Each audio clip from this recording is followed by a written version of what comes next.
സിനിമയിലുള്ള ഒട്ടുമിക്ക പേരുമായിട്ട് വളരെ അടുത്ത ബന്ധം സുഹൃത്തുള്ള ഒരാളാണ് ഷൗക്കത്ത്. എനിക്ക് ഷൗക്കത്തിലൊരു 35 വർഷം മുമ്പേ അറിയാം. ഞാൻ അത്ഭുതപ്പെടുന്നൊരു കാര്യം, ഷൗക്കത്ത് എത്രയോ നേരത്തെ ഒരു സിനിമ എടുക്കേണ്ട ആളായിരുന്നു. കാരണം സിനിമയുമായി ബന്ധപ്പെട്ട ആളുകളൊക്കെ ആയിട്ട് വളരെ അടുത്ത സൗഹൃദം പുലർത്തുന്ന ഒരാളാണ്.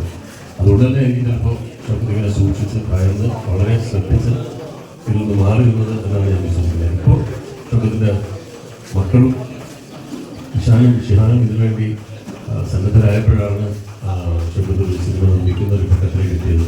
അപ്പോൾ ആദ്യമായിട്ട് നിർമ്മിക്കുന്ന ഈ സിനിമ സെറ്റപ്പ് പച്ച എന്ന ഈ സിനിമ അതിൻ്റെ പേരിനുള്ള പ്രത്യേകത പോലെ തന്നെ ഇതിൻ്റെ കഥയും വളരെ പ്രത്യേകത നടന്നതാണ്. ഇതുവരെ നമ്മൾ സിനിമയിൽ കണ്ടിട്ടില്ലാത്തൊരു പ്രമേയമാണ് ഇത് സിനിമയാക്കുന്നത്. അപ്പോൾ ആ സിനിമ ഒരു വിജയമായി തീർക്കുന്നത് നിങ്ങൾ ഓരോരുത്തരെയും പോയി ഞാനും പ്രാർത്ഥിക്കുകയാണ്. ഏതായാലും ഈ അനുഗ്രഹം മോക്ഷത്തിലൂടെ വരാൻ സാധിച്ചത് ഒരുപാട് സന്തോഷം. എൻ്റെ ഹൃദയം പറഞ്ഞ എല്ലാ പ്രാർത്ഥനയും അനുഗ്രഹവും എല്ലാം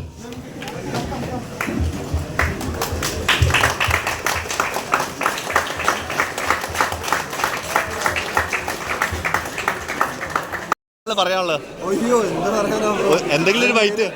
ഇത്രയും പേര് വന്നിട്ടില്ലേ, വേണ്ടപ്പെട്ടവരൊക്കെ ഉണ്ട് ഇവിടെ. എന്തായാലും ഭയങ്കര ഫാൻസ് ഒക്കെ ഉണ്ടല്ലോ. ഇത് നമ്മുടെ OG കൂട്ടമല്ലേ, നമ്മളൊക്കെ ഒരുമിച്ച് സിനിമ പിടിച്ചു നടന്ന. പിന്നെ ഇപ്പോഴാണ് ഒത്തിരി ഷോർട്ട് ഫിലിംസ് ചെയ്തിട്ടുണ്ടോ? കുറച്ച് നമ്മളൊക്കെ ഈ ജനറേഷൻ കുറെ ചെയ്തിട്ടുണ്ട്.